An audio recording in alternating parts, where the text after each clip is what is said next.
अस्सलाम वालेकुम everyone, this is doctor Haris from Arizona dental. बहुत ज़माना हो गया कोई वीडियो नहीं लगाई, तो मैंने सोचा कि एक वीडियो बना दें जिसमें हम बात करेंगे कि दांतों की जो फिलिंग है वो कितना अरसा चल जाती है।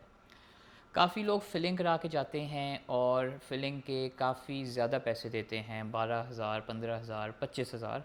और इतने पैसे देने के बाद अक्सर ऐसे होता है 2 से 3 महीने बाद उनकी वो फिलिंग निकल आती है या टूट जाती है। तो मरीज़ों के लिए ये बहुत अनफॉर्चुनेट होता है, बहुत एक कह लें कि डिसअपॉइंटिंग भी होता है।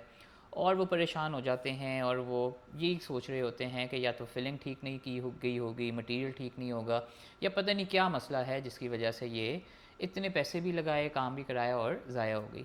और अगर हम मरीज़ बन के सोचें तो ये सोचना बिल्कुल ठीक है, लेकिन कुछ चीज़ें हैं जिनके बारे में अवेयरनेस होना बहुत ज़रूरी है, और मेरी ये जो वीडियो बनाने का मकसद भी आप लोगों को यही अवेयरनेस देना है। फिलिंग कहते हैं एक ख़राब दांत के रेस्टोरेशन के प्रोसीजर को, कि एक चीज़ ख़राब हो चुकी है, उन्हें हमने रिस्टोर किया उस चीज़ को, और रिस्टोर करके कोशिश की है कि जैसे नेचुरल उसकी एक पहले प्रेजेंस थी वैसे बन जाए। अब सबसे पहले हम देखेंगे जो चीज़ ख़राब हुई हुई है वो कितनी ख़राब हुई हुई है। अगर एक स्ट्रक्चर बहुत ज़्यादा डैमेज्ड है तो उसकी रेस्टोरेशन की जो लाइफ है वो कम होगी। अगर एक स्ट्रक्चर बहुत कम डैमेज्ड है तो उसकी रिस्टोरेशन आसान होगी। दूसरी जो चीज़ हमें देखनी होगी वो ये चीज़ देखनी होगी कि जो स्ट्रक्चर है उसके ऊपर दबाव कितना है।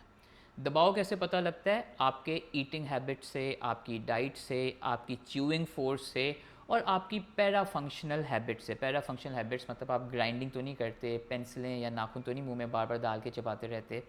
अगर इस तरह की चीज़ें हैं, या अगर आपकी बाइटिंग फोर्स बहुत ज़्यादा है, आप बहुत ज़ोर ज़ोर से चबाते हैं, या आपकी डाइट में बहुत ज़्यादा सख्त चीज़ें होती हैं जिनमें ड्राई फ्रूट्स आ गए, क्रिस्प बहुत ज़्यादा आ गए, कैरेट्स वगैरह बहुत ज़्यादा आ गए, देन अगेन उस फिलिंग की जो लाइफ है वो कंपैरेटिवली टू समवन जिनकी बाइटिंग फोर्स उतनी ज़्यादा नहीं है, कम हो सकती है। तीसरी चीज़ आ जाती है कि फिलिंग करते वक्त आपके मुंह के हालात क्या हैं, आपके दांत के अंदर क्या इतना स्ट्रक्चर है जो फिलिंग को पकड़ के रख सके, या दांत बिल्कुल मर चुका हुआ है, डेड हो चुका हुआ है। तो इस तरह के काफ़ी ज़्यादा डिफरेंट किस्म के फैक्टर्स होते हैं जो एक फिलिंग की लाइफ को गवर्न करते हैं कि फ़िलिंग कितना चलेगी।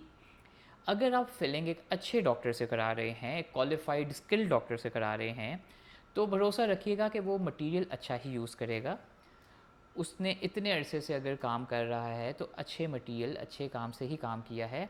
ज़्यादा फैक्टर्स सब्जेक्टिव फैक्टर्स होंगे। हाँ, काफ़ी कोताहियाँ भी होती हैं, काफ़ी आप कह लें कि मैल प्रैक्टिसेस भी होती हैं जहाँ मटेरियल में या काम में कोई ना कोई ऊंच नीच हो जाती हो।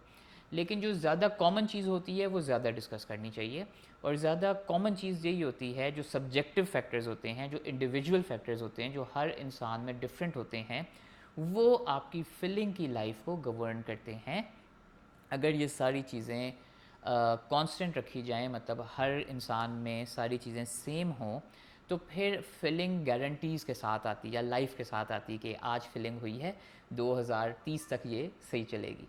लेकिन क्योंकि डेंटिस्ट्री, बायोलॉजी कोई एग्जैक्ट साइंस नहीं है, तो हम 100% फॉर श्योर कह नहीं सकते कि कोई चीज़ कितनी चलेगी या कौन कौन से फैक्टर्स प्ले करेंगे, क्योंकि हर इंसान, हर डाइट, हर खाना, हर बाइटिंग फोर्स, हर दांत डिफरेंट होता है। I hope this video help clear some doubts about the life span of a filling.